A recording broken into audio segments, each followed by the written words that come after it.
Hello and welcome to Italy and Ivrea for the 4th International Canoe Federation Slalom World Cup of the 2017 season. 250 athletes from 31 nations are competing in ideal weather conditions. Slightly overcast, the sun may come out as you see, 19-20 degrees and crucially no wind. As ever, I'm Matthew Layton, and today I have a series of guests who will be talking about their specialist events and canoeing in general.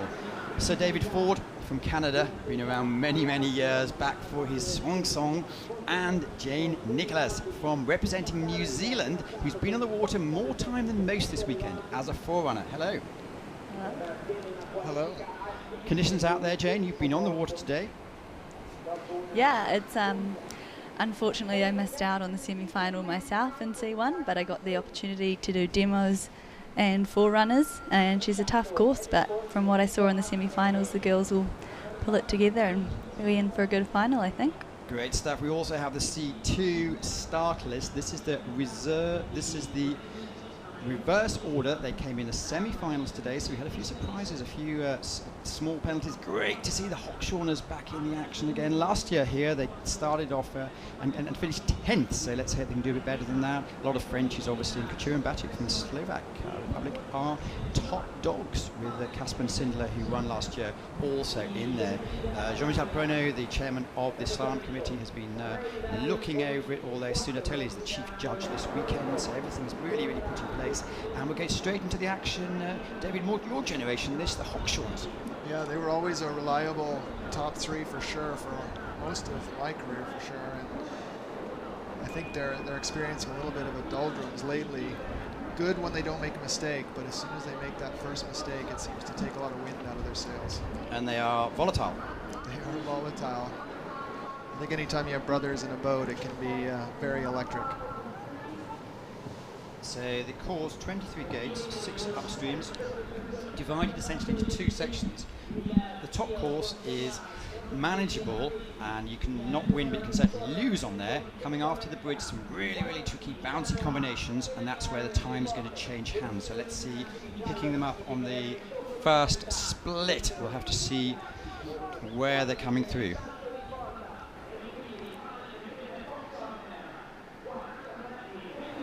And they look like they've been off to a strong start so far. The bottom half of the course is definitely where all the time is, so see how they come down into here. And crucially, I've been told in this section it's all about keeping the boat flat, because the heavy current can really pull you down. They should be used to water like that coming from training in Bratislava, so I would look to them to actually handle this whitewater quite nicely.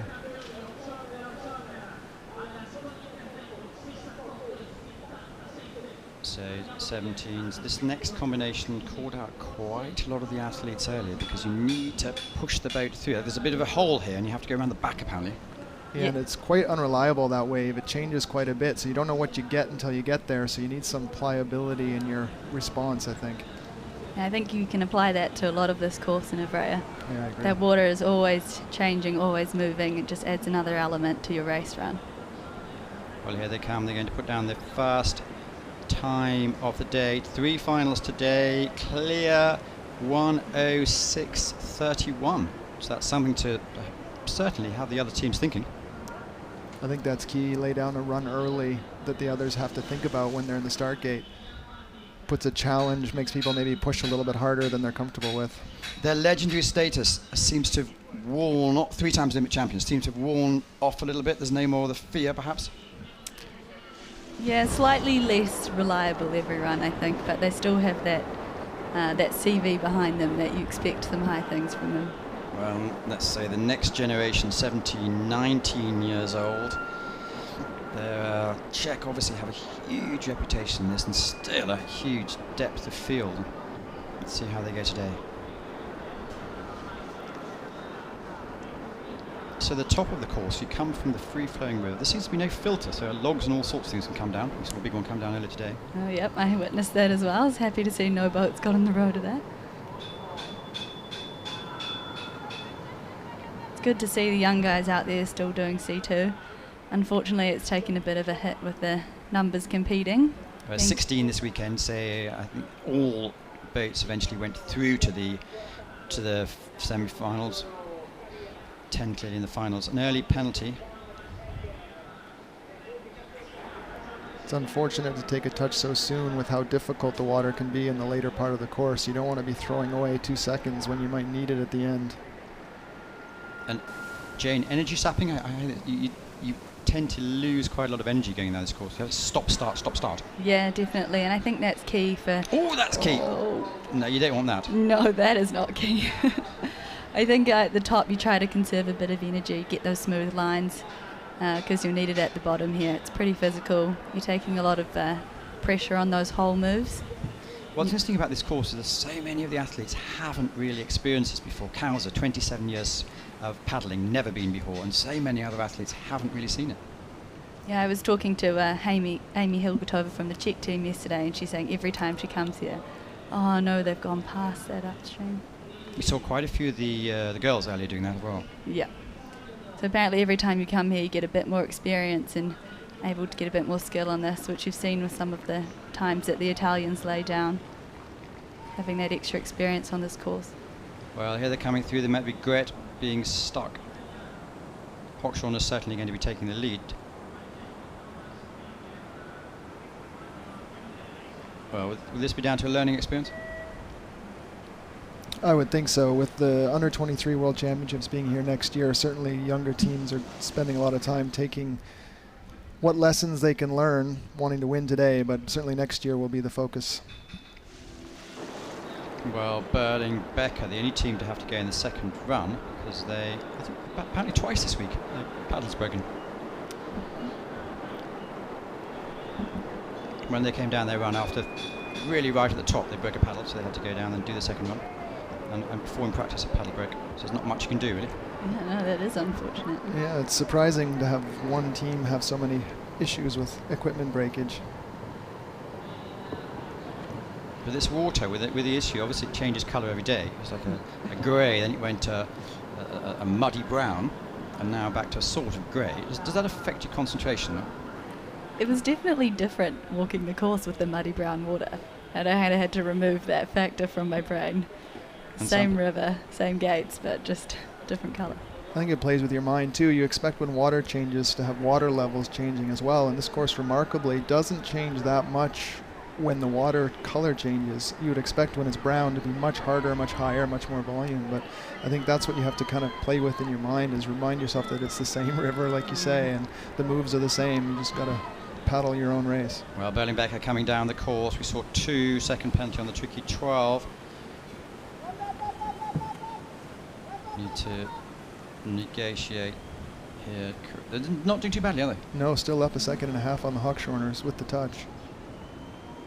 A couple of the athletes had tummy bugs earlier in the week, so you don't want to be swallowing too much water. But the water is very fresh. It comes straight down from Mont Blanc, which is, you can't quite see it, it's not too far away. 4,807 metres, I believe. Well, here they go, putting down quite a solid run, really. Yeah, I think they managed to hold that together quite well, careful down the bottom, and pulled it off to the finish. Whoa, commanding lead at 3.7 seconds.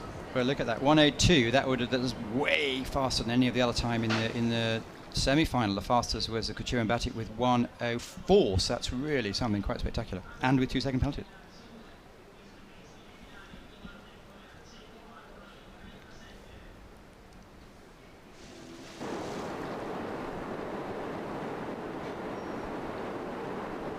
Right, 2 of the most passionate paddlers you'll see, the Frenchies. Matthew Besch, Gaultier, Klaus. Known each other for ever. I think we've been paddling for 15 years. And they're great stalwarts of defending their corner. They certainly love C2, as you see by the sticker on the back of their boat. It's an unfortunate situation for them. Well, just missed out on medaling at London, medalled in Rio, and worked for the SNCF in the winter.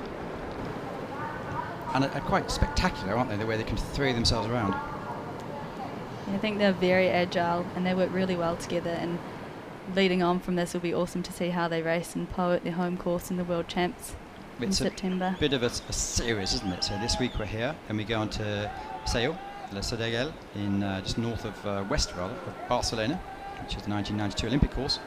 And then we move on to 2 weeks break and pole, which is the World Championships. As you mentioned, being Frenchers, obviously there's a major stake in there. But the problem is there's 3 other really, really good French teams. 1.69 off the pace. And they've picked up a touch on that move, which you've noticed quite a few of the C2s have happened to come in there like that. It's very, very close, isn't it, on 13 to the wall? Millimetres away.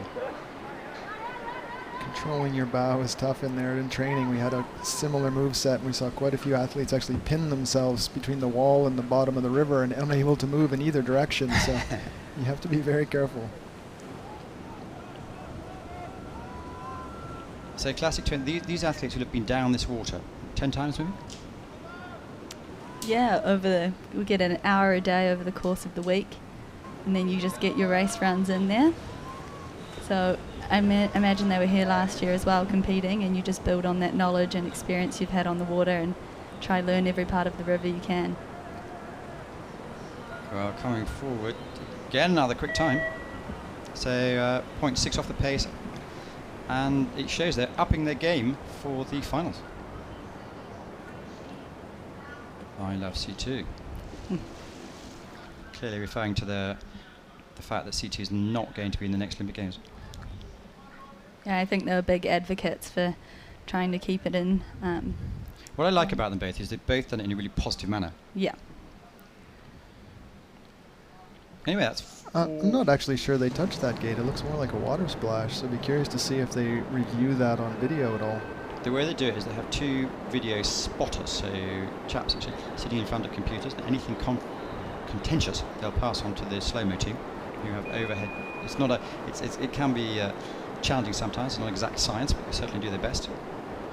Who's to go now? Pico Bizou. Again, another very strong French team. Oops.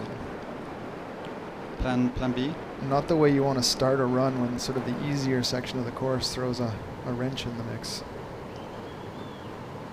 The key is something like that does happen at the top of your run, you've got to hold it together, stick to your plan, and try pull off the rest of it.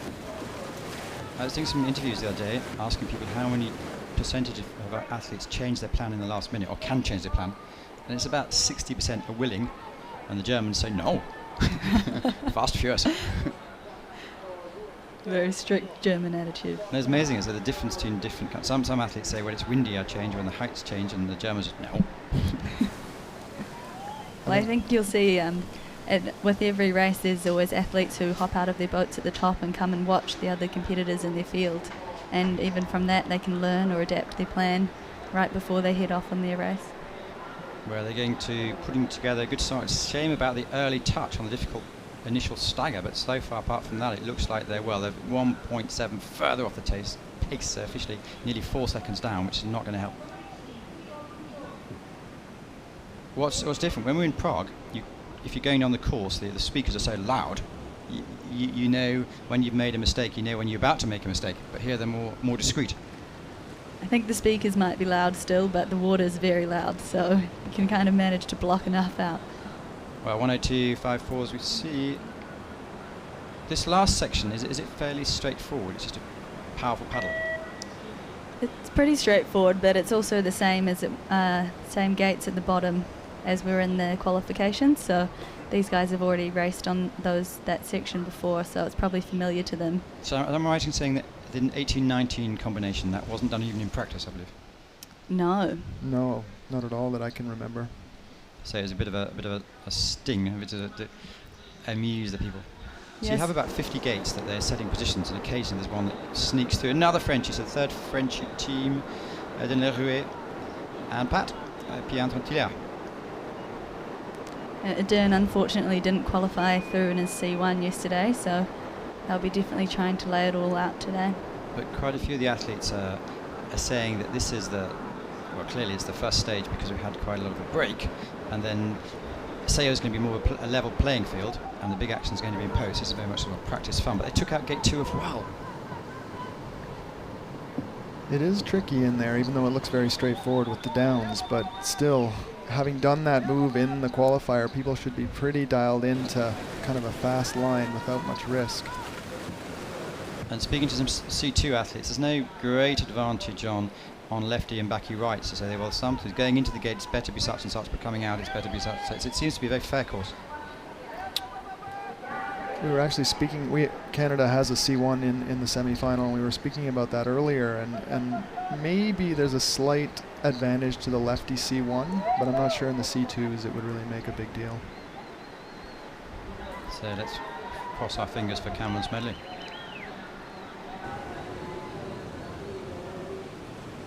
Where are we on the split? It's doable, isn't it? Ooh, but they've missed that. It was. It's an example of exposing an edge to a current you're not expecting and then getting pushed way offline, and it's time like that it just ticks away, especially on a course like this where the flow can be so quick for you. And this course has been around for a long time, but it had a major refurb operations a couple of years ago. So last time was the first chance that many people had to look at it, apart from Karina Kunle, who probably spends all her time here. Well, and that showed in her qualification yesterday. Talking about a staggering time, which would have been 18th or 19th on the main. Well, here they come, not in the medals today. Ranked 5th, so that's 3 Frenches, and we're more than halfway through. So women K1 tomorrow, but Karina Kunle was 6 seconds ahead of speedsters such as Jess Fox, and it was just wow, wasn't it? Yeah, watching her run was amazing. She maintained her boat speed the whole way down. She told me that she had sushi the night before, which we've recently been having some sushi parties, and I think that might be the key. She said she's going to keep that as a new race routine. So don't need coaches, just need sushi. Yeah. Skanta, Cousins, Peter, Ladislav. Amazing the fact that after they won the Olympic gold, they actually kept going in the season. They're present at the last events last year, which shows that they live for the sport. Slovakia, they have a few sessions here, because apparently it's exactly halfway between here and Sale, so they have a sneaky stop every now and then, every time they drive down. It's about 1,000 kilometers each way. Definitely counts for a lot, getting some training time on a course people aren't used to. We're not racing a lot on new courses, and it shows in the times in places like Sale and Augsburg, and it's cool to have something that people aren't quite so familiar with. It catches you off guards at times. Well, let's see, not much catches the Skanta off guard, although this season it hasn't been as shiny as before, but we can forgive that. Well, look at that, they're very much in touch.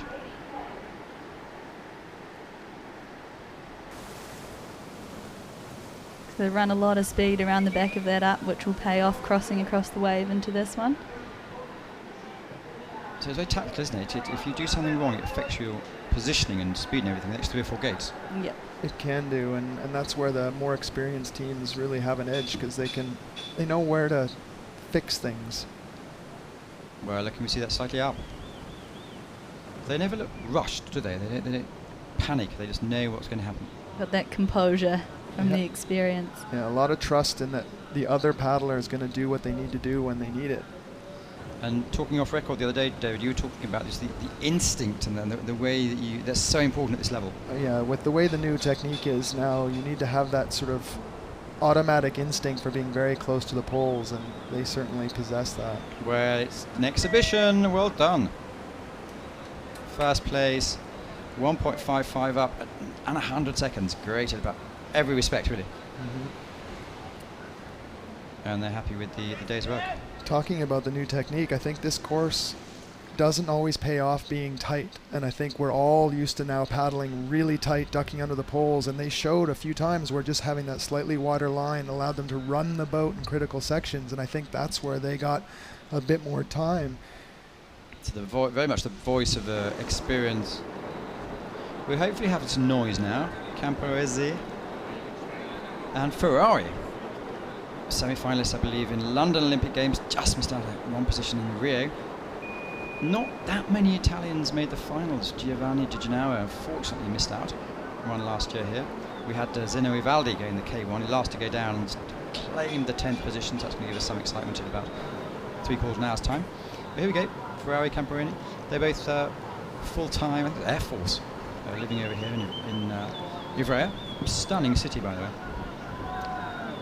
Yeah, you've got that backdrop across the river of the city, and it's just an amazing view, amazing place to train. Because here I was hearing that in most courses the locals have an advantage because they spend more time on the course. Here the locals have an advantage that all the foreigners spend all the time looking around. Maybe that's what happened in my race. Got distracted by the view. Yeah, I think me too. Really is stunning. This castle that was partially destroyed in 1674. They haven't yet built the last turret up again. Hit slightly low on 12. And we saw a green light right before that. They were ahead on the split, but that is not going to help their efforts. There's a few I noticed anyway, just below this sort of a slow water between 13 and 14, there's quite a collection of sticks around there now. Bit of debris to avoid. And like this log we both saw down, it was almost like an electricity pole, wasn't it? It was about 4 or 5 meters long this morning. Looked like the majority of a tree. Yeah, I actually took a photograph so I can prove what I'm saying. Because I say it's very rare to have no filter. Anyway, lovely cold water. They dropped a bit of an edge in that hole, which is not normally ideal, but they managed to stay stable and pull that off. That must be the fact that they know what to expect. Are the conditions here really consistent, or are we seeing moves at all? I think the consistency is okay if you have a good frame of mind. The water is changeable, and if you put the wrong edge in, it can bite you. Well, they're certainly bitten, and they move into provisional. Well, they have an appeal. If it's positive or negative, it's not going to affect things that much. So there are 2 teams to go. We do know that the Scanters have medalled, although we'd probably put money on it before. Berling, Becker, Klaus Pesch, they're the medals as we've seen. Hochschorn has just missed out. Casper Sindler, they're arguably pretty much the top team for last year, I say. Yeah. Before this started, they kind of were I had my eye on these guys, but you can't ignore the Scantars, obviously. Because it's a different style, isn't it? They sort of put everything in it. That makes sense. I haven't noticed the crowd so quiet for such a long time. They're all sitting down, probably just digesting their lunch, I guess. Yeah, they're waiting for their post-lunch siesta. Because there's quite a lot of people in. We've got a big screen just in front of us. So there's most of the athletes sitting there. Fans are sitting by the river bank, so you can't actually get down below it. On the river right, there's actually about a 5-meter wall. Actually, about a 5-meter wall. So that's where the fans are sitting. But it's right in the centre of town, so it's a bit quiet today. Anyway, here they come through. I'm not sure what happened there. They actually ended up touching and looping gate 4. So kind of a double penalty or triple penalty on them already. So losing time, 4 seconds back there. There's quite a gap between first and third place. Klaus Pesch in third are 2 seconds off the pace, so it's still workable. Yeah. They were clean though. Bit of work to do down at the bottom for these guys, but they're as fit as they come, aren't they? Yeah, and they've got that race experience to hold it together and finish their run off with keeping to their plan. Well, they're not going to win. Not from what we've seen so far. That we haven't seen much change hands of time at the bottom, have we really? I think no one's really made the big mistake. Yeah, and it's more you can lose time. It's quite hard to gain time down there. Exactly. But it's fast natural water. There's a 6-meter drop. It's 230 meters long, and it's, I believe, 10 cubic meters a second. But it's quite a wide river as well, isn't it? So there's a lot of water going down. Well, here we go. Close for just outside the medals. So Scanters have a good medal, and the Berling Becker have a medal as well. Perhaps with the prize money they'll be able to buy a new paddle. If only. So it looks like the touch they got shifted themselves out of the gate, so they had to go back for it.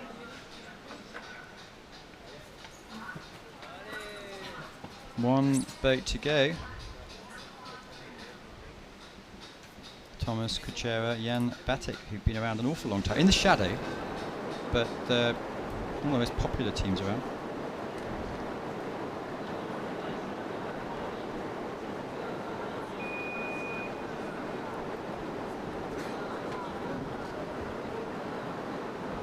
How would you characterise their style? Having been around sort of the Scantars and the Hochschorners and stuff, I think they've got a great example all the time of how to paddle a course, and that can show in their technique. It sort of shifts from being very powerful to that kind of cruisy, in the right place kind of paddling. And a course like this actually can really pay off with that kind of paddling. having to accelerate the boat probably about 6 or 7 times, maybe more. As you can see the standings in the graphics, Scantars, Germans, French. The reason there's no crowd on bank left is they're not allowed down there. There's only a few selected people with a very special pass allowed on that side for security reasons.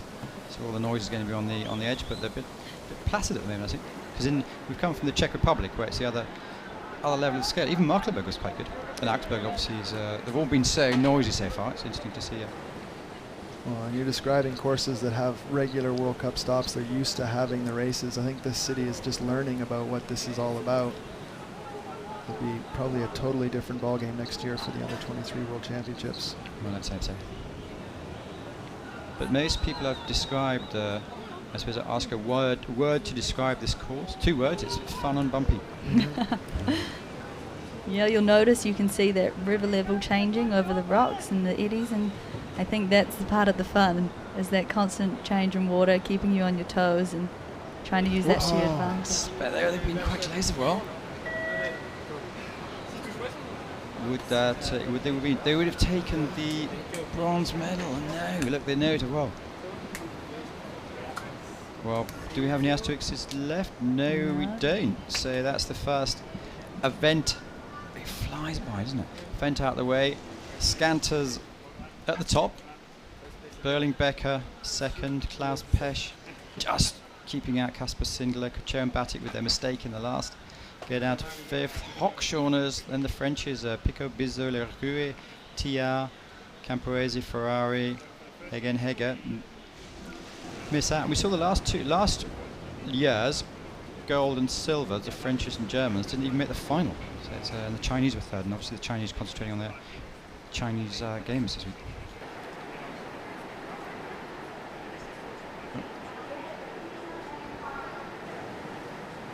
So that's the first final out of the way.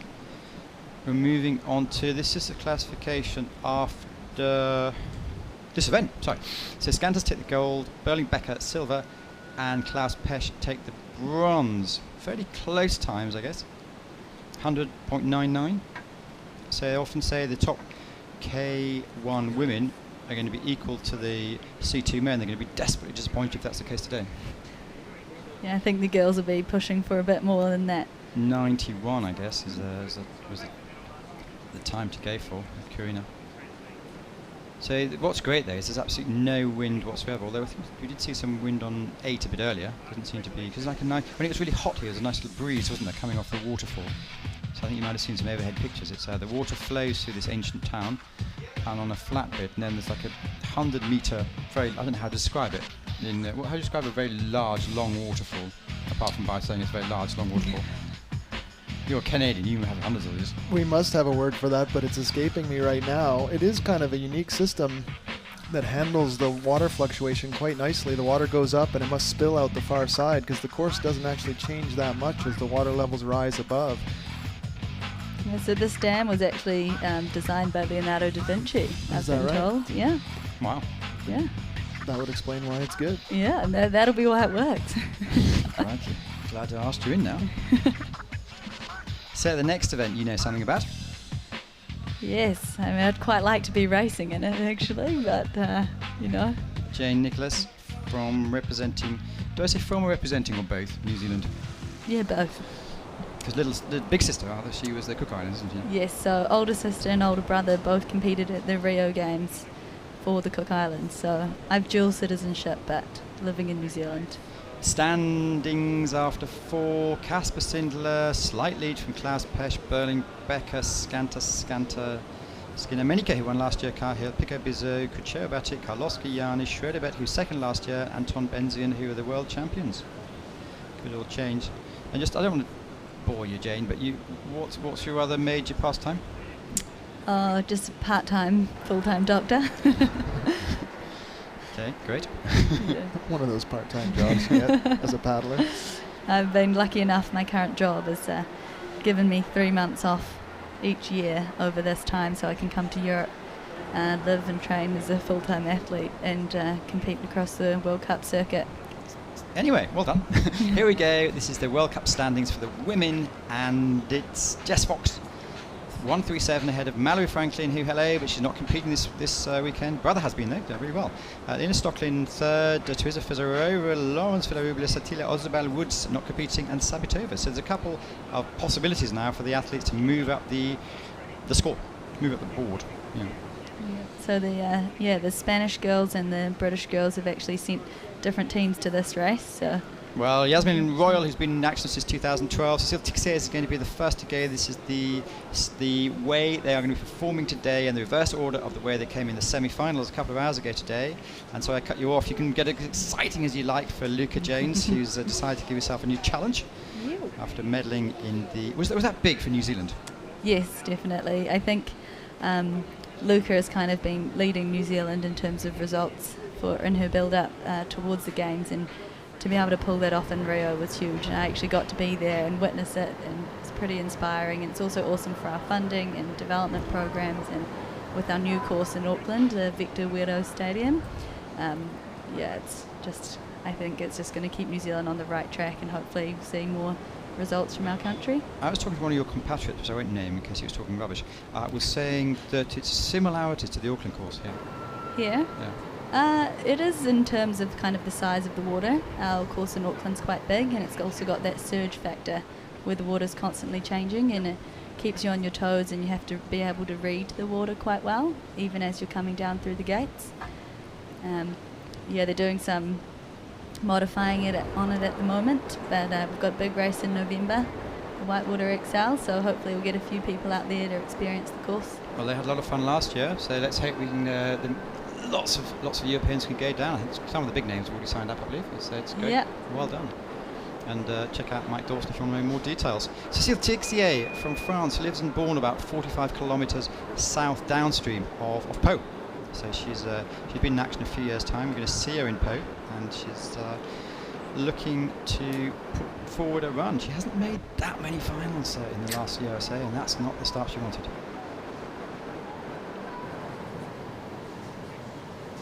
So you were demoing the C1s, weren't you? Yes, I did demonstration runs and 4 runners, and it is, as you can see, it's a pretty tricky course, and it's for the girls it's quite physical, and trying to hold it together in those more difficult moves down the bottom is key. So if you nail that top bit, save your energy for the bottom and get across those holes. Sounds easy. Yeah. That's all you have to do. I noticed often in Troja course in the Czech Republic, Stan Jezek, when he doesn't make the first team, he does the 4 runs, and he's normally faster than all the athletes. Were you the same? Unfortunately not today. I did a wee half head, didn't get my whole head inside one of the upstreams, so picked up a 50. Anyway, sorry, I missed a bit of a blunder there. She slowed down a little bit going through the course. It's problems, unfortunately. Yes, doesn't look like it's going to be her day today, unfortunately. So Cecile with 4 seconds of penalties. And once you're stuck in a few of those, the energy is sapping, isn't it? And boat speed's really key here, and particularly in C1 classes. Once you lose it, you've got to work pretty hard to get it back. And oops. Up you come. Oh, that's not nice. Up you come. So she's going to go back. It works in her favour, though. She can actually go back. Just needs to be able to breathe.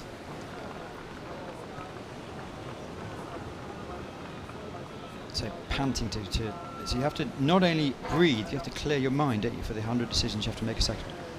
And now she's got to go back up again for 19. Yeah, but that was a mistake that was seen and cost a lot of the girls their spot in the final.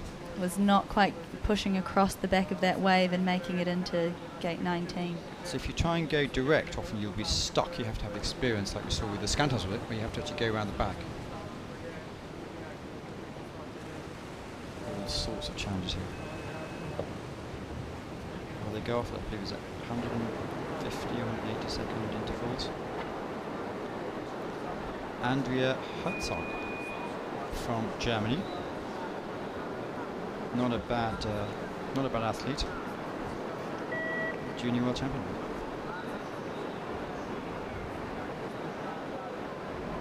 So the Germans have really been. I remember talking to Michael, one of the team senior members there in 2012, and they said yes, we're going to start pumping money in it, and they have they've really brought the the level forward a little bit. Perhaps not as good as the Fox and the Brits, but they seem to put some money into the programme.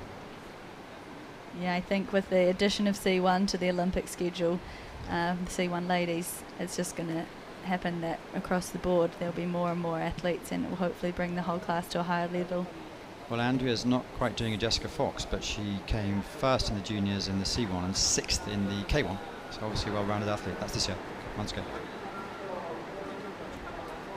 I believe there's going to be a herd in my basic Italian. There's going to be a prize for the youngest athlete in the final. I don't know who that's going to be.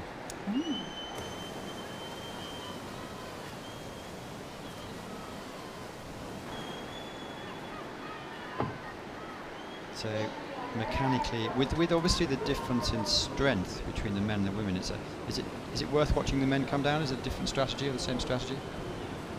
I suppose we don't have a choice because we haven't seen them go down yet. In general. Yeah, in general, I think the men have that added strength, as we all know, and you find them might look like a bit of smoother paddling, choose some tighter lines, whereas the girls seem to take the slightly wider, safer options. But sometimes it can really work, I guess, today.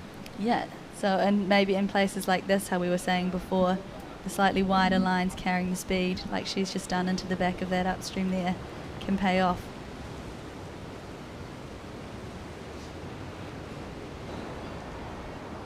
So she's going to certainly go into the lead. We have to look at the time that Cecile eventually put on. Obviously didn't have quite time to show all the details. I'm pressing my button to try and find it.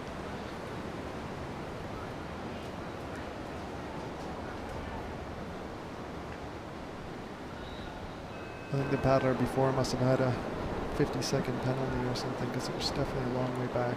Well, Andrea is leading by 81 seconds. Alia Karzag, her first final. She did something in the Junior Europeans a couple of years ago. Lives in Ljubljana studying sports science. Let's see how she goes down today. So it's quite a good baptism, isn't it, to have your first final here. Stunning location. Do you remember your first final, Mr. Ford?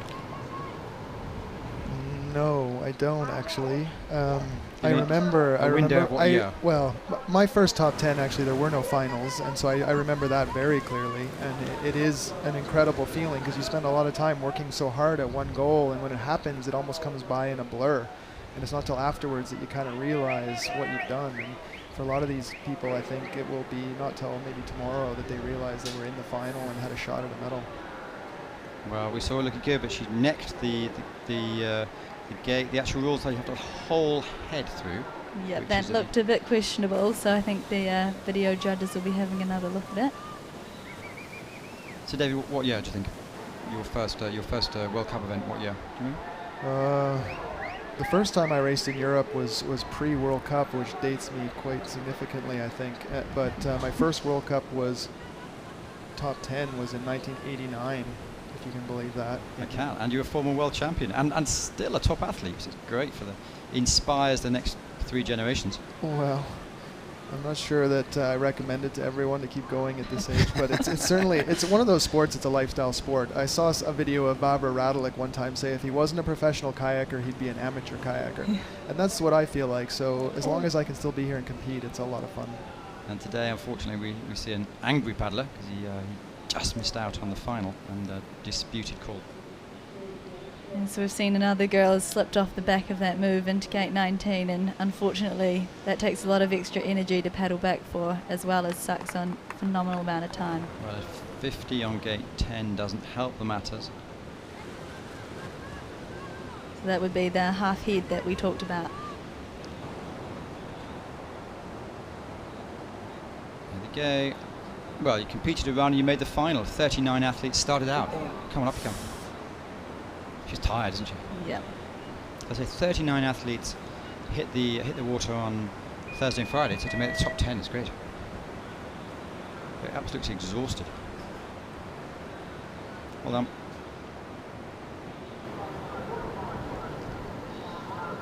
Victoria Wolfhart is young, talented and very experienced. And Vicky's competing in the C1 and the K1. And over the last few years, she's just steadily been improving, and she's got some good results from that. Well, she's been backed by the hat manufacturer or sponsor for quite a few years now, and so that shows. Okay, it's in Austria, which is Red Bull's home state, but they pick quite cleverly, don't they? They really do. They're quite loyal as well, I think, which is what's key, especially in a sport like ours where there can be such ups and downs.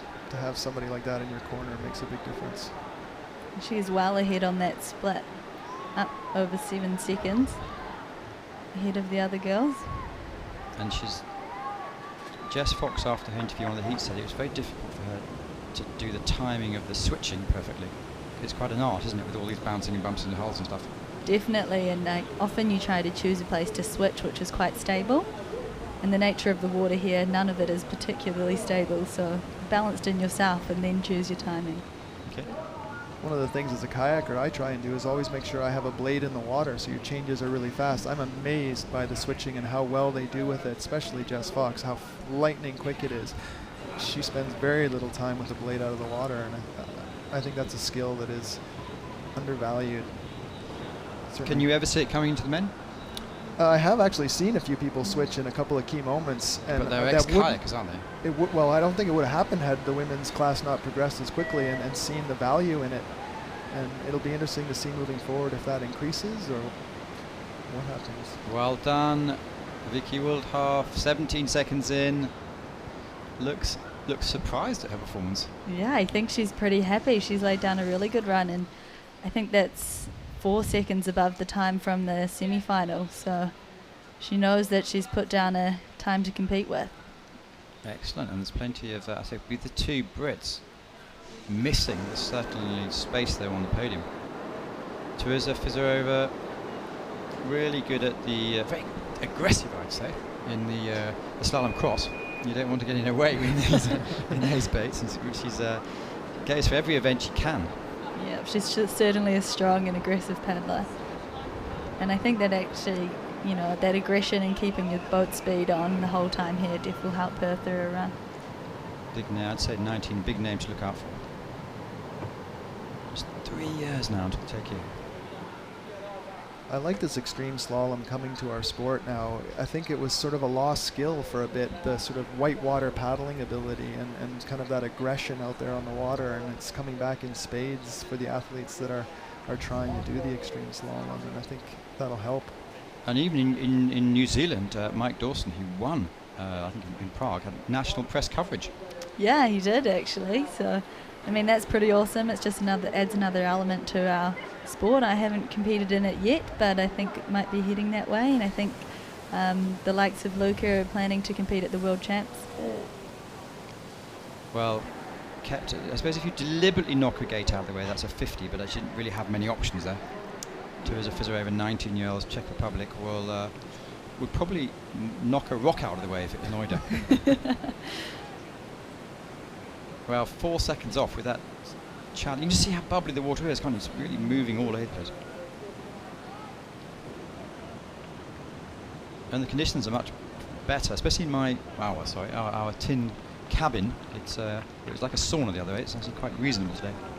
Yeah, it's not bad actually. I think it's the first day this week I've had to wear a jacket, so it's been pretty nice out there. Perfect race conditions, no wind, not too warm, but just warm enough to feel comfortable in the water. The water here is quite cool. You're mentioning it came from the mountains. It was snow not that long ago. It's cold. Well, here we go into second place. Teresa Fizerova, 5th athlete gone. Vicky Wolfhart from Austria is leading with 1:11.57. Andrea Herzog is 3rd, well, massive 17 seconds behind.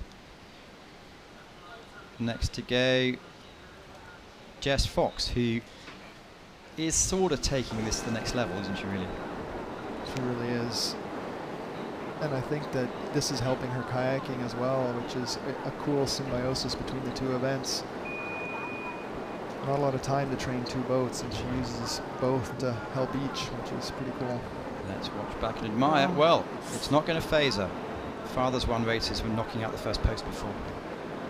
Yeah, Jess is a wealth of knowledge and experience when it comes to racing, but as you can see on many of her races, she's really good at holding together and pushing that extra bit harder when something like that does happen at the top of her run. And also becoming quite a good cook, I believe.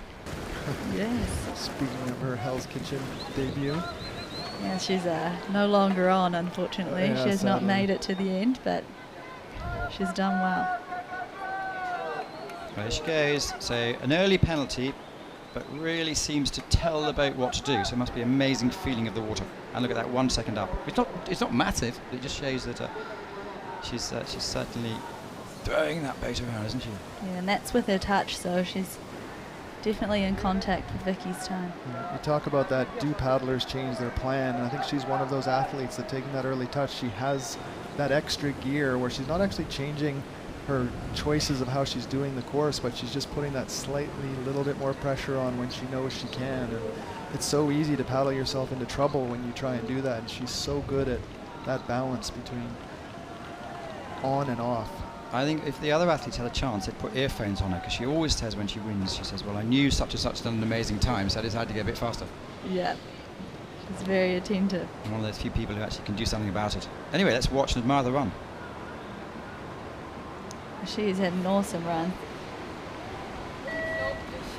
Wow. Only 10 seconds up. Wow. Wow. Yeah, and she's happy. It's so annoying. She doesn't actually give us much time to talk, really, does she? Flying down there. So what's the parallel between men's C2 and women's C1? Because they're the same. Is that a statistic we have to start following now? Yeah, in terms of the times. Yeah. Maybe. If she Well- keeps paddling like this, certainly. Well, it's within it's within 0.2 of a second, I believe, of the Scantars. With a 2-second penalty. That's fast. That's 99 seconds. Luca Jones, Olympic silver medalist. Generally good athlete, good person. And I guess a mate of yours. Yeah, definitely. So we've just been in doing a training block in Po. Been doing a few sessions with Luca, and it's awesome. She's just taken on competing in C1 this year, and she's off to a flying start with it. Instinct, so she decides to move around. Yeah, that spin was in her plan yesterday, so perhaps she's done the same thing today. Campbell Walsh doing a great job with the team. So just a quick inside information. When did she decide to switch? Was it before the Olympics, or was it due to her amazing result? Well, I think that Not switch, add, sorry. Yeah, so I think leading up to the Olympics is definitely a focus on K1, but C1 was something she was thinking about. She actually bought my old C1, which is the first C1 she'd bought in a while, and got into that, then competed in Australia and decided that she was going to start adding it to her training. And then this year she's like put 7 in a lot seconds of off, work. sorry. But 7 seconds off is not too bad, because we're comparing it to Jess Fox. Ooh. That was tight. So you said she's put in a lot of work. Yeah, putting work into her C1, doing a lot of training. She's trialled out different boats, different paddles, trying to find what works for her best. But her skills from kayak, like we were saying with Jess, they transfer into the C1, reading the water, her strength and her knowledge and being able to choose the right lines. This is great for you. In a sense, it'll push up the level in your country. So it's more competitive, but better for in general. Yep, definitely. Looks determined there. There she goes. First punt off. So she obviously has a plan, doesn't she? She knows exactly what to do and how to do it. But this needs to go up a bit. Again, comes out of it nicely. Let's ignore the first time. The second time is 1:11. Struggled to get there, I think. She's going to really need to push down the finish, but I think with those 2 touches is going to keep her up. But when I can't speak for anyone else, but I guess when you take a new class for the first time, the first season has to be a learning curve. Yep, definitely. And I think in talking to Luca, she's been feeling really good in training and finding it a bit harder to pull it off in her races. And so she did enough to qualify, but didn't quite feel as good as she does when she races in her kayak, I think. And New Zealand, I'm not aware, apart from rugby, obviously it gets a bit of a headline. Does Luca and Mike get quite a bit of, maybe yourself, get quite a bit of media attention now? I think Luca's done quite a bit more since her medal at the Olympics. Jasmine Royal, first saw in action in Bratislava 2012, becoming the sole representative to make the final from the Brits. Still young, but very good finalist, often makes the final. And a very smart coloured boat.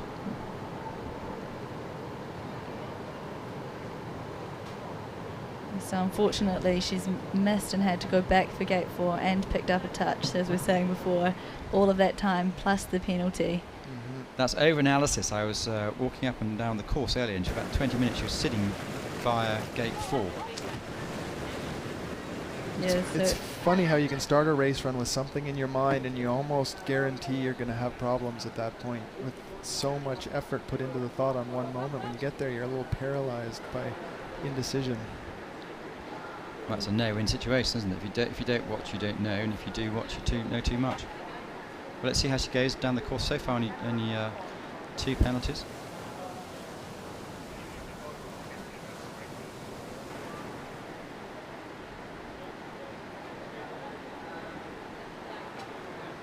So course management seems to be going quite well so far. Yeah, she's looking pretty composed. Oops, that's not what you want. Maybe we jinxed her. No. Although we are only about 30 yards away, there's a huge great bank and a wall, so we're actually relying a bit on the atmosphere and the screen, unfortunately. Oops. Using up all the energy. Time to go for silver is 1:11, bronze is 1:15. Long way to go. By this time, Jess had already got changed and had a cup of tea.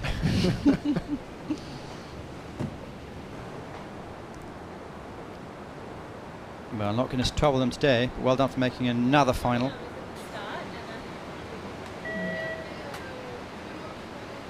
Ranked 5 with 2 athletes to go, and they both huge threats. Ros Lawrence been on the scene 10, 12 years now, and Nadine, if she doesn't get a 50-second penalty, she's often the fastest girl on the circuit.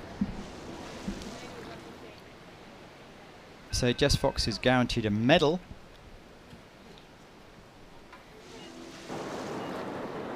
Here we go, Ros Lawrence. Back on the circuit. I know I was doing a commentary a few months ago and I actually said she didn't make the Australian team, which was apparently total rubbish. She decided not to go last year, so sorry about that. Oh, I've heard about that actually from Ros herself. Well, she sent me a mail.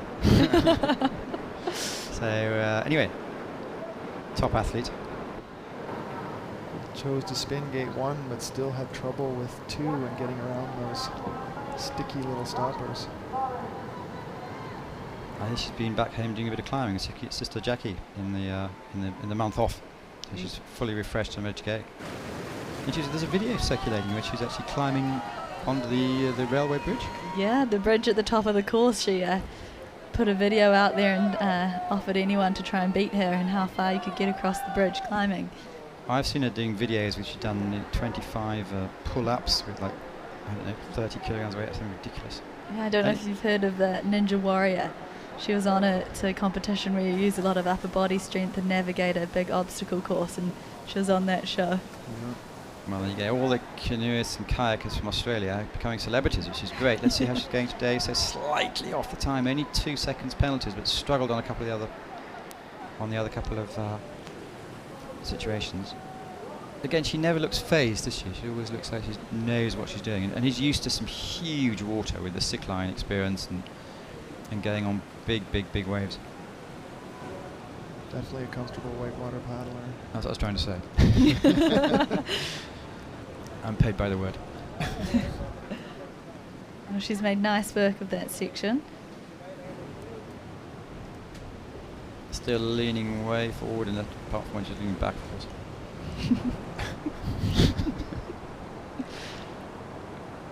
Here she goes now. Unfortunately, it's going to be out of the medals. Jess Fox has a silver, at least, with Vicky Wolfhart has a gold. So Red Bull 1 and 2 so far. I don't know where Vicky is, because normally Jess sort of likes to share the podium. It's funny how we're seeing some athletes handle the bigger whitewater really nicely, and the trouble is actually coming from the gates that you would think would be a little bit easier, and sometimes that's the case when you're trying to be fast. Nadine Orechnig still apologising from her profanity on in her interview when she said a naughty word the other day.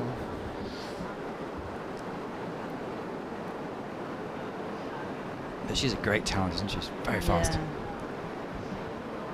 Yeah, this season so far she's been laying down very fast times. think we'll see a lot more from her as we go on. 1, 2, 3, 4 was actually done quite nicely. Yeah. Not a lot of energy lost, which will pay off later, as we've seen. Well, going by pure talent at times, the medal order has not been decided yet.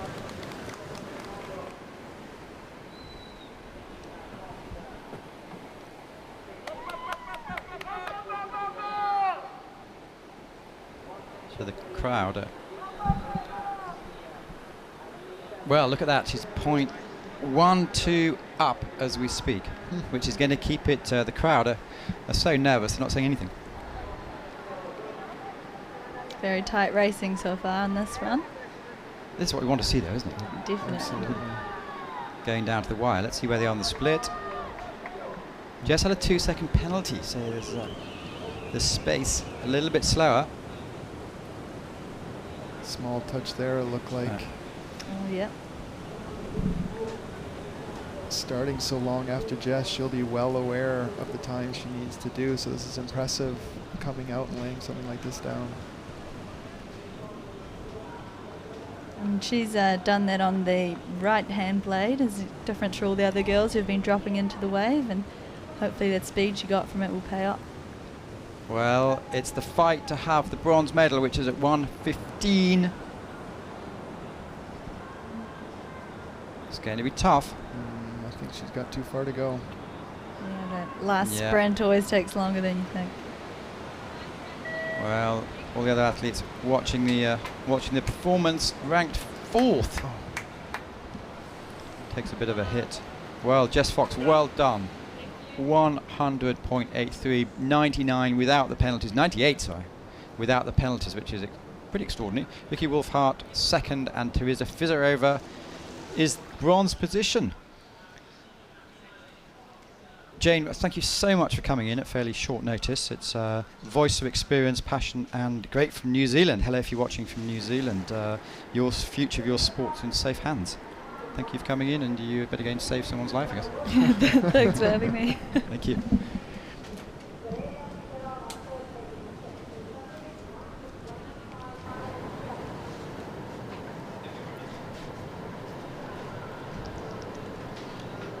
So there you go, no asterisks next to anyone's name. Jess Fox takes the gold for Australia. Vicky Wolfhart takes the silver from Austria, and Czech Republic is represented by Teresa Fizarova. So a bit of a change. David Ford from Canada staying with us, 1999 world champion, I believe. That's correct, yep. A few years ago. And Olympic medalist. Didn't think we'd see you today, but here we go. Sorry, the standing is Jess Fox has advanced her lead a little bit for Teresa Fizarova. Ros Lawrence also keeping up there with the Brits.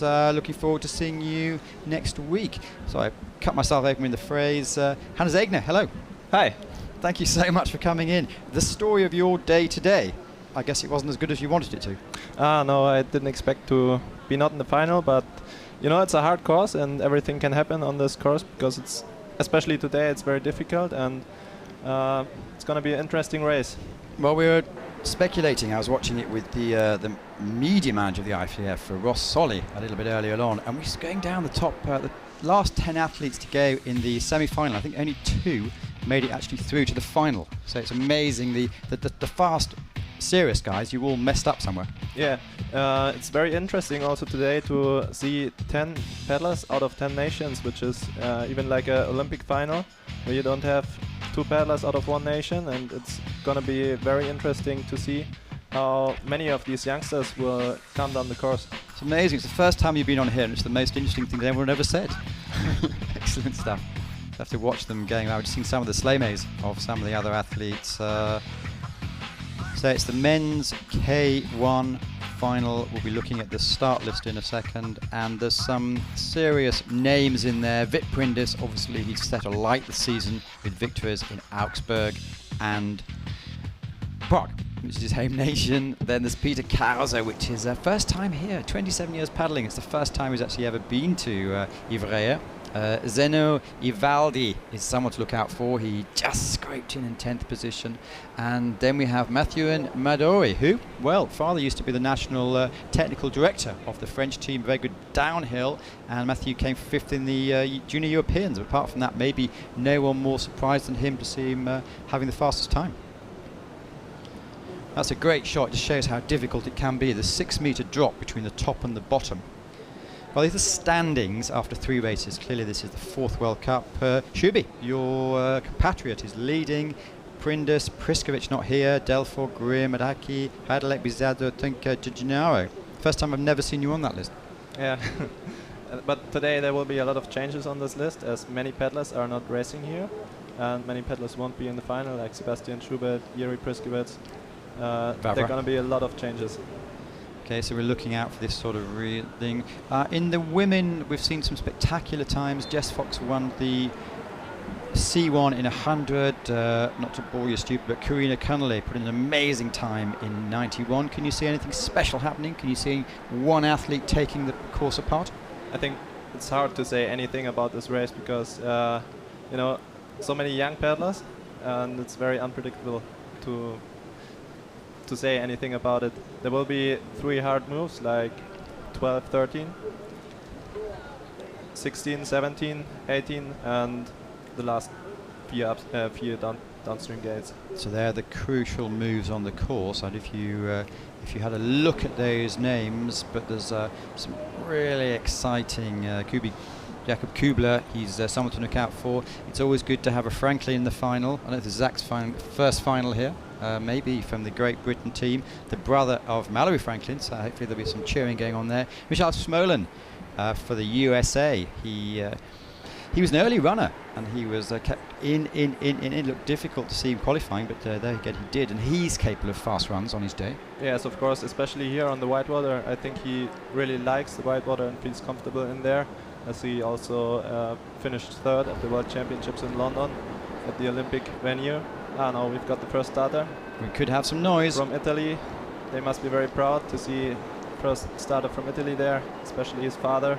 He's head coach of the Italian team. Come back from Brazil. Here we go. Let's see how he goes.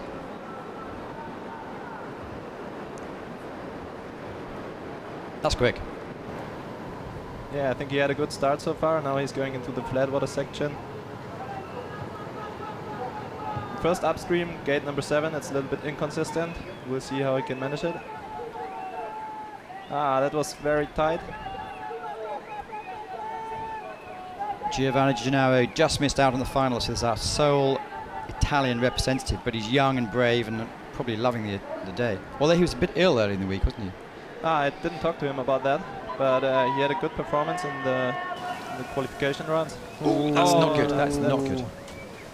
That's the second upstream he made very close, so yeah, it's probably over for him. You have to get that whole head in the gate to be negotiating clear, and he only got part of his helmet, it looked like. That wasn't even close, was it? No. Well, that's why complete silence outside. Easy call for the judges. And I think that's part of what Hannes was talking about with how young and inexperienced some of these paddlers are and how dynamic the race course is with this whitewater. He knows it, doesn't he? Yeah, well.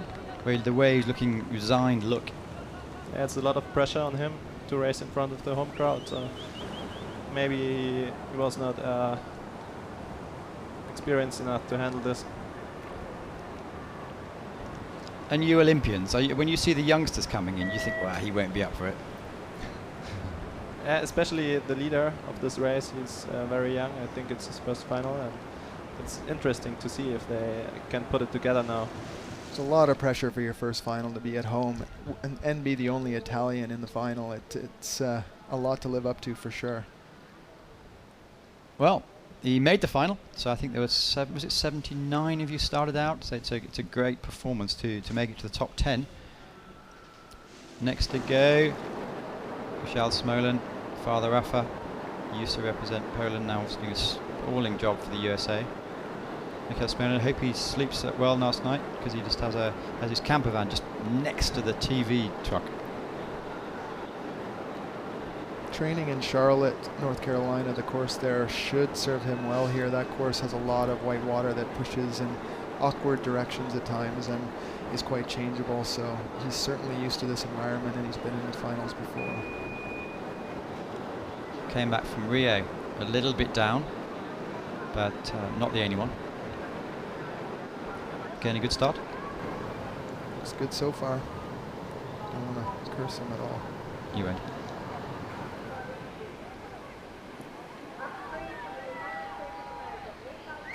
He's staying where he comes so far, so I think he's not in a hurry. He tries to make down a good line. He looks quite composed, actually, which sometimes when he is in a tight moment, he tends to press a little bit too hard, maybe. So this actually bodes well, I think, for the rest of the course. Well, we saw very tight on the split, just 0.7 off.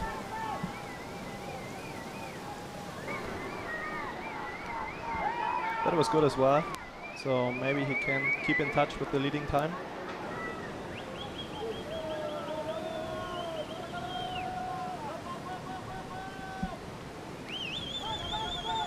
Well, by definition, as he didn't have a 50-second penalty, he's moved up there. You can see what time he's. Do you think anyone's going to go below 90 seconds? Well, Yeah, this is on pace right now for sub 90, but he's getting a little bit sticky here.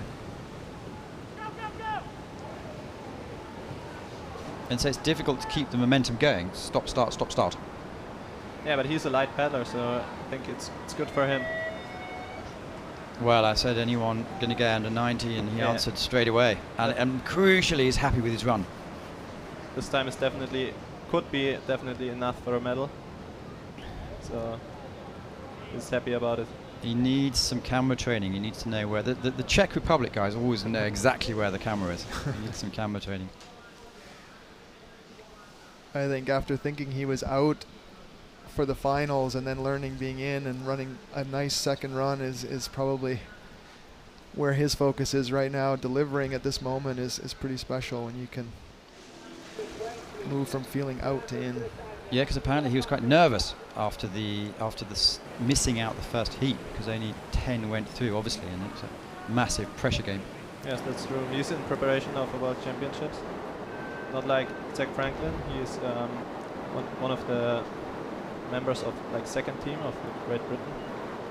So hello to the first team, and look at your compatriot. Hasn't he done well? I was sitting behind him watching the big screen TV after his run, waiting to see if he would make it. He had a long time to wait, and he was pretty convinced he wasn't going to survive. And as the realization came on that he was in, he got more and more excited. I was a little worried that maybe his energy was being spent with his excitement, but it's great to see him make that next step. I remember you doing the same thing in Tatson about 2 or 3 years ago. You were sitting next to Mike Dawson, and you said, you have to go and warm up. Because he'd managed to make the final. But so far, Zach's doing really well. 2 A's on the split. Well, in touch still, 1.33 down. Do you think he's in control? He seems to be less relaxed, but that's excellent. Now he's going into the whitewater section. He also must feel very comfortable here as he's training in the valley on the Olympic course. And it looks good so far. He's doing a good job of staying on top of the water, not letting those little waves punch him in the chest But too he much. lost more time there. Time's coming off slightly, 2.38 off. It just shows how good Michal Smolin's time was. He can still finish with like a 90, which could be enough for a top position.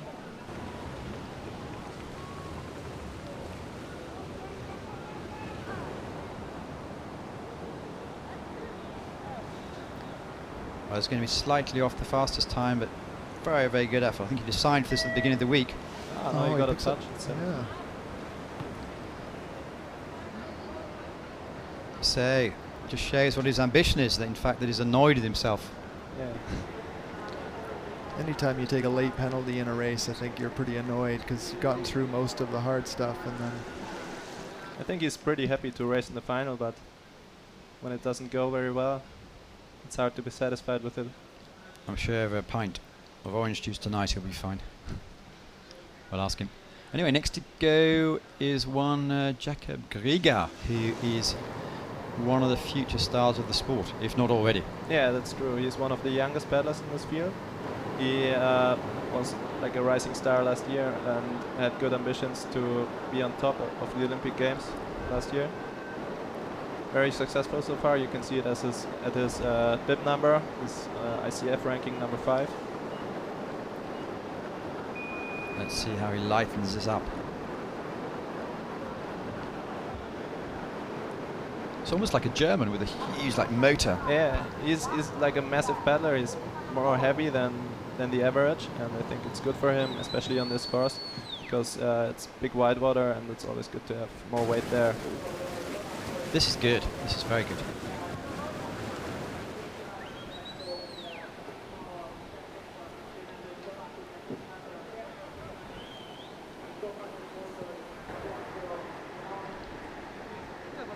Well, still off. So it just shows Smolin was really smooth, but obviously picked his lines. Ah, that was it was nearly very good. Yeah. You drop the stern too much there and the bottom comes into play and really slows down the rotation. You don't get that fast exit which you need to make a cross there. Well, he's slightly dropping off the pace. 2 second penalties, 2.5 seconds back, but can he make it up? You can fight for a second position now. Because Mikael Smolin made no mistakes at the end, did he? No.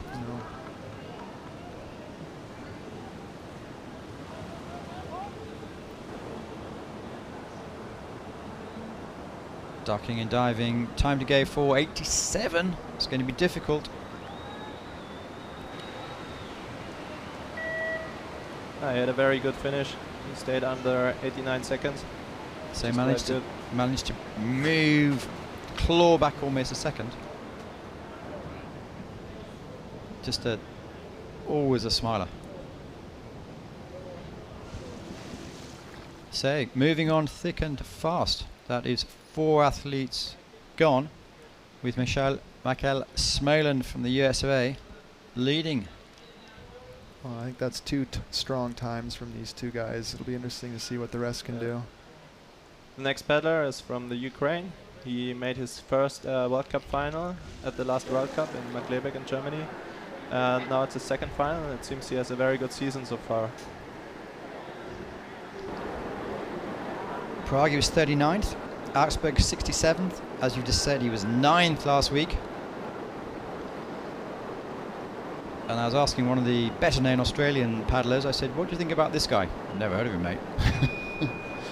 But he's a very dynamic style. Yeah, he's a very fast paddler. He often makes good runs in qualification runs or other ICF races, but he's not been in the finals very often, so it's interesting to see him racing because he has a lot of potential. Is it as simple as you're making it sound? Once you make one final, it just gives you a huge boost of confidence. I think so, yes. Obviously for him it was a good boost of confidence. And our sport is so much about confidence that once you start to believe you can do something, it gets a lot easier to repeat it. But now he made a big mistake, unfortunately. Will they be appealing that, or was it too clear? I think it was obvious he went too tight into the upstream. Now he also picked up a touch. But the big races are still ahead of him. He will be racing at the World Championships in Po, and this will be good practice for him to learn and make it better next time. So just briefly, as he's not going to be on a medal, so talk about you, Hans again. What are your plans? I guess the priority is going to be the Worlds, and your plans next month? No, unfortunately I'm not in the team for the Worlds this year, but I will race for motocross for the Canoe Slalom Extreme. I didn't make the team this year, unfortunately, because I didn't train that much like the years before. There was a good chance after the Olympics to come down a little bit. Season will start for me in October again with hard training. But you're going to be in the slalom cross? Yeah, I'm gonna race the slalom cross, and that's what I was talking about. Yeah, I'm looking forward. It's a very interesting race, and it's got a lot of potential. I hope it's growing more. Many nations, they are not fully involved in the sport so far, and I hope it's gonna be more and more. I think the key point is to define exactly what time in the weekend it goes. Yeah. Because often if the athletes have an event the next day, either they or someone in the team forbids them doing, which is logical, really. Yeah. But this weekend it's on Sunday evening almost. So anyone staying around is welcome to do it. Another very talented paddler. No, it's he was racing the Olympics in Rio last year. He was also a very fast paddler. Okolak from Poland. You can see at his ICF ranking that he's not been many times in the final so far. Got some struggles in the top part of the course. Often it's been dominated by Polacek in the last few years. He definitely follows the Polish style of being full on all the time, and this is a course that can bite you if it's not a little more precise.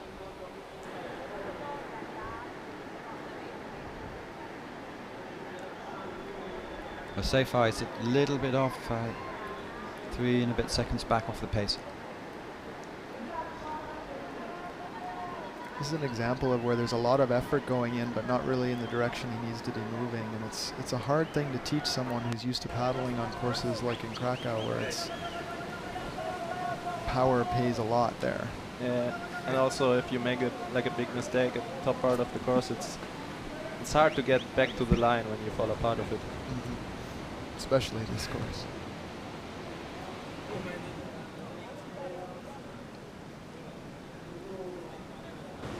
But I think he's doing a good job right now. After the mistake, he keeps calm and tries to make down the line. It's not one of the top times, but maybe he can finish within top 6. So 4 paddlers down. Prindis, Kauser, Bersinger, we know all about them. And Manoe might become a new household name. A couple of the Frenches are not actually competing in this weekend. Mathieu Biazizou, he was competing, but some of the others choosing to miss this one. Obviously concentrate on for them the main event. Yeah, there are a lot of good paddlers in France. He seems to be one of the rising stars there. Maybe he can make the team next year. It's always hard to be selected in the team in France. Last years it's nearly been impossible, as many paddlers have been pre-selected. Yes, so if you medal in the World's Olympics, which I suppose is a fair recompense. Now we have Wiet Prindisch. He is probably the leader after this race, because he's now in second place. Schubert won race, so he will get some points. He's one of your main adversaries in the slalom cross. Yes. So 1 in Prague, 1 in Augsburg. Didn't make the final in Markleberg. He had an amazing start of the season as he won 2 World Cups in a row. He dances, doesn't he? He just dances and light and puts the bait where he wants He's to. super fast at the moment. He's in very good shape. And he looks good so far. And if you wear number 1, it shows you're doing something correctly.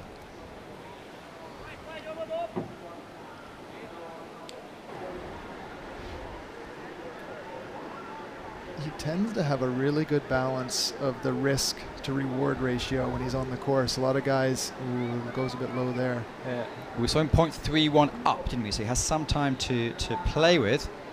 I think you can see that from his slalom cross. He generally wins, which means he knows when to push and when not. So you can seem to see how he's going down the course. Well, he lost half a second. Yeah, but he can still make it to the top.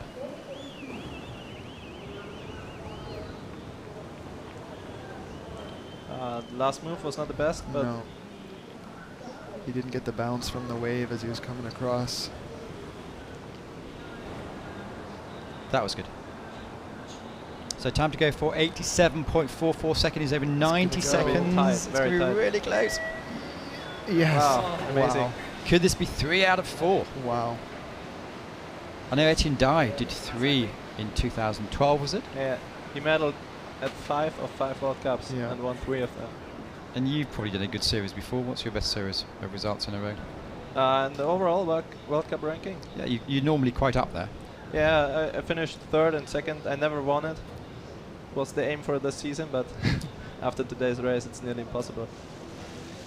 Well, that was a good recovery by Wiet Prindisch. Yeah, he's gonna be the new leader probably of the overall World Cup ranking. And next week there is double points in sail. So there's nothing decided yet, but he's the best position. The next paddler is Peter Kauser. He's the oldest paddler in this final. Yeah, well, thank you for saying that. And look the happiest as well. Yeah. Huge smile on his face that came through. He's one of the great talents, isn't he? Hasn't been many years. He has an amazing feel for the water.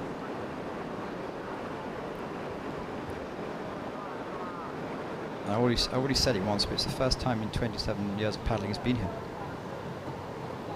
Oh, he got some struggles here. Yeah. But he made it back on the line. He's a very experienced paddler, so it probably doesn't really annoy him to get back on the line. Training in Totson as he does, I think you learn that you're not going to be online all the time, and getting back online becomes critical. Using whitewater is his game. So this game is all about genetics, really. It's about who your parents were and where you're born.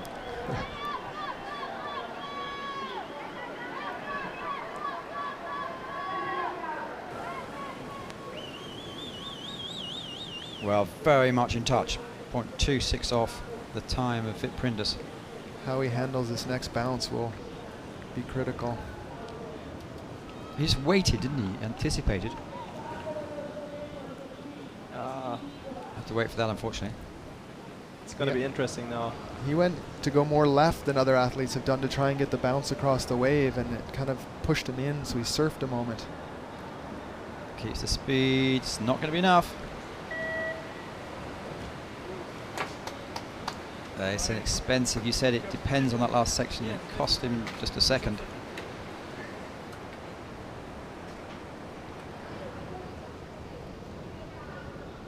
And there's an asterisk by his name, which is not positive. An asterisk means the judges are looking at it more closely, as he has no penalties so far. It can't be good news. Well, I wonder if they're looking at that upstream, not coming into the across the wave fast enough. He kind of shorted himself in the upstream and had to duck the head. Looked okay from our vantage point, but they have more video to look at than we do. Say, last to go, a Frenchie. No, I'm talking rubbish. Well, he is a Frenchie. Second last to go. It's Thomas Berginger, lives in Pau, has a doctorate in water quality, and is representing Argentina. He's the Argentinian athlete, coach, and team leader. A good, fast paddler as well.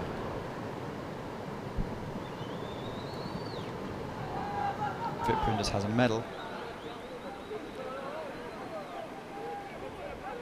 He's quite a slight paddler, isn't he? Not a big paddler. Yeah, I think he's like average.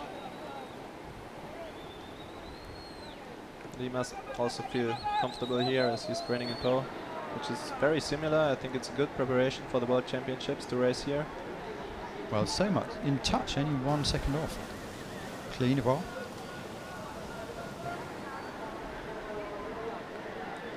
Not a bad section there either. Not wasting much time. No, he lost a little bit of time in the stopper. Yeah.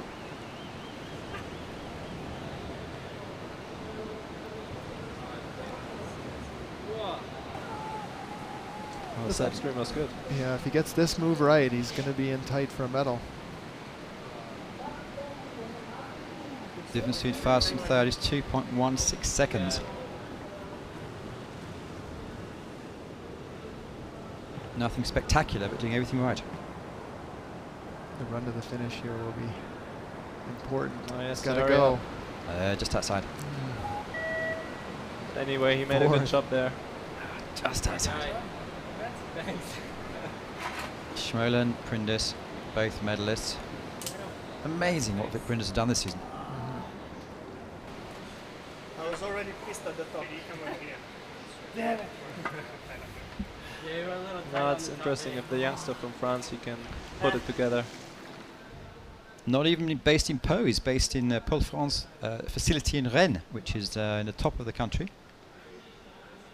Good junior. So father was a technical director. Good down wild water descender. And looking forward to paddling in Paris in the next couple of years when that facility gets completed. Oh yeah. There he goes. Is this all the pressure in the world or no pressure? I think it's a lot of pressure. Yeah. To make a medal in the first final would be very great for him. So we can see if he needs pressure or not. If it's good or bad for him. Discover. And do you know this guy? Not personally. We met at the course, but we never talked. It's the first time I saw him here.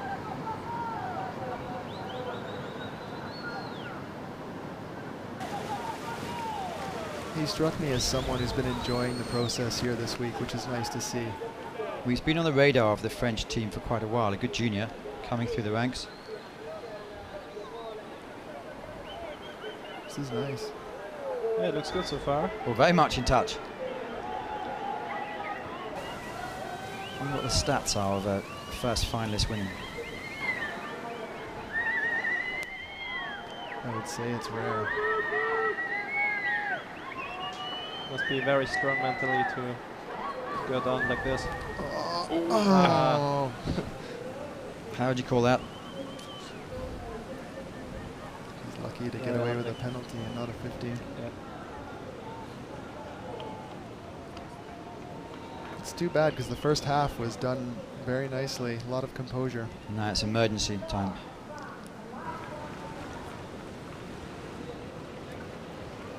Well, it's out of the top 2 medals. But well done, coming through to the final. Well done. 3 World Cup finals in 2017, 3 victories for Vit Prindis. It's a bit boring, really. It's very impressive in this day and age to have someone winning twice, let alone 3 times in a season.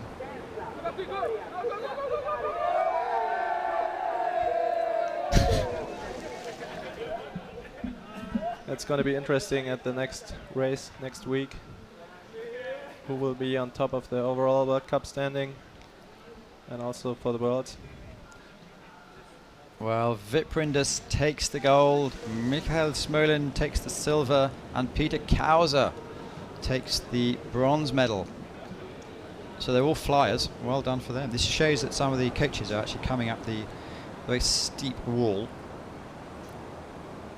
So it's end of activity today. We've seen 3 finals, 3 great victories, and these are the helpers who are absolutely roasting the other day.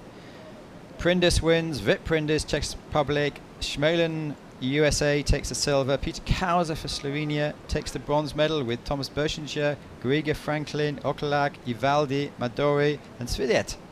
Like you said, 10 different nationalities. Great to see. Yeah, it's pretty unique to see this at the World Cup. And no Germans. Strong nations like France or Germany, Czech Republic, they have more than, sometimes they have even 3 or 4 paddlers in the final.